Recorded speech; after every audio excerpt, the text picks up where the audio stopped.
Elle est enfin là, elle est enfin arrivée. Maintenant, c'est une machine qui a été construite aux États-Unis, qui est arrivée dans notre pays par bateau, ici en Belgique. Elle est arrivée au port d'Anvers. Elle s'est fait transporter jusqu'au stand où le siège de Breuker, où les techniciens de chez Gomaco sont. Ils ont préparé tout ce qui était en fonction réglage pour les sensibilités de la machine. Elle est arrivée par semis chez nous aux ateliers Marcel Lambert à Épigny, où nous avons équipé la machine.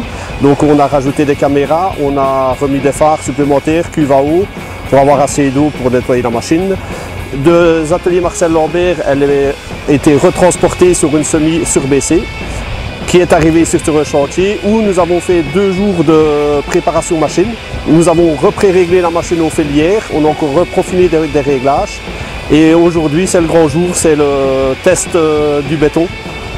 Et que tout marche pour le moment, on est satisfait de la qualité du béton qui sort là pour le moment.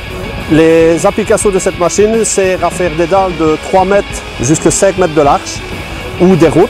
Et si on veut, on a la possibilité de remettre des extensions d'1 mètre à chaque côté des chenilles. Et là, on peut faire des routes jusqu'à 6 mètres de large, même des dalles jusqu'à 6 mètres de large. C'est un nouvel atout pour la flotte Wanty.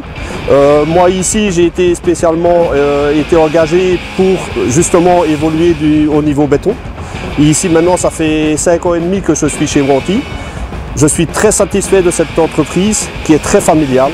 Et j'ai la chance d'avoir des patrons et des chefs qui m'ont laissé la chance et pour moi montrer ce que je pouvais prouver au niveau béton. On va faire beaucoup de dalles, des routes et des ravels. On a la possibilité de faire des ravels. Sur une journée ici en 4 mètres de large, je vais dire, comme on doit réaliser ici à la dalle finale, on va tirer à peu près 350 mètres de long, donc ça veut dire une quantité à peu près de 550 mètres cubes sur une journée en 10 heures ou 12 heures de travail. Tout dépend des heures qu'elle va tourner, mais à mon avis, on est parti pour une bonne dizaine d'années à mon avis avec cette machine.